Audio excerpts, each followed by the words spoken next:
Bharatiya Janata party मी जवळपास 35 ते 40 वर्ष तळ्यात काम केलेलं आहे आणि त्याच्यावर एक शिस्त होती. एक भारतीय जनता पार्टीच्या संदर्भामध्ये एक ध्येय धोरणानं चालणारा पक्ष म्हणून ओळखही होती.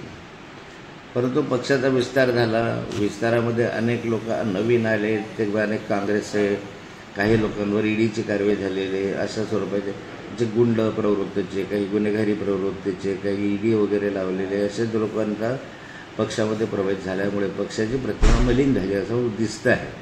मला भाजपवर बोलण्याचा फार अधिकार नाही आहे, परंतु गिरीश महाजनांनी या ठिकाणी ह्या संदर्भामध्ये जे राऊत बोलले, तर गिरीश महाजनांवर पक्षाने कदाचित ती जबाबदारी सोपवलेली असावी.